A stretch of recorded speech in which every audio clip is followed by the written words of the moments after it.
totally disagree. As I said, they say it's about opportunities, it's about flexibility, and that's what quite a lot of their riders want. I think it's important to remember that Uber had exactly the same rebuttals to these claims, and the court said, well, you know, there's no reason why people in the 21st century can't work flexibly and enjoy the employment rights that go along with normal work. There's no reason that flexibility and employment rights should be mutually exclusive.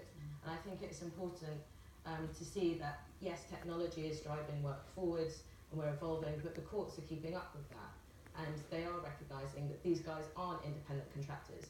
They're certainly not entrepreneurs. They are people who have 2 or 3 part-time jobs riding bikes to make their ends meet.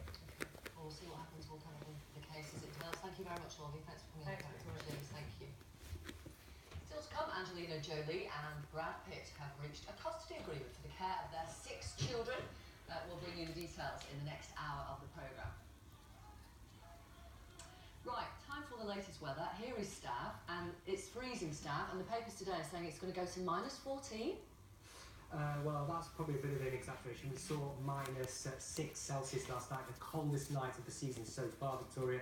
Really cold air, lots of in place across much of central and eastern parts of the country. Plenty of sunshine in places. Thickening cloud though across the west. This weather front bringing outbreaks of rain to many western areas as it bumps into the cold air across Scotland. Rain turning readily to snow over the high ground. You can see it's going to be a cold afternoon.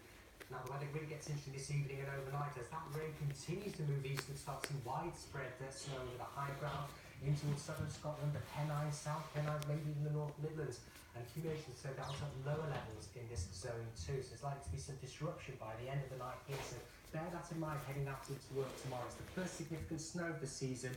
Keep tuned to your BBC local radio. It's going to be pretty heavy in places. Atrocious start to Wednesday morning. Rain, sleet and snow eventually clears away. Very windy across southern western areas with a scattering of showers. Another cold day. Thank you very much. Good morning. It's 10 o'clock. It's Tuesday. I'm Victoria Darshall. Welcome to our programme. Our top story today. What a choice for US voters after a bitter campaign shot through with insults and allegations. It's finally the day where Americans decide who will be the 45th president of the United States. Donald Trump or Hillary Clinton. Hillary Clinton is the most corrupt person ever to seek the office of the presidency of the United States. After he has insulted everyone, more than half the population, by the way, he then launches an attack on our democracy, refusing to say whether or not he would accept the outcome of the election.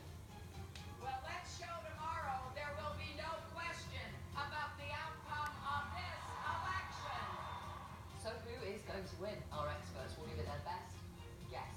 Also on the programme, legalised mugging. That's what one former bingo worker calls the vast growth of video slot machines in bingo halls. In an exclusive report for this programme, we hear from people who've lost thousands of them. You think, well, should I put another £20 in, hoping that you win again? And sometimes you do, but other times, like last night I went and didn't win a penny. I've probably put about £6 to £7 in. Stupid. LDL Twitter says how sad to hear someone describe themselves in such sad terms with their savings lost. These machines should be banned. Scott says people are responsible for themselves. It's not up to business or government to run your life. Northern's welcome as always, particularly if you have the relevant experience to share. You work in a bingo hall or you use these slot machines there. Also, MPs accused Sports Direct of trying to bog their private discussions. We'll hear from one of those MPs who says she found a camera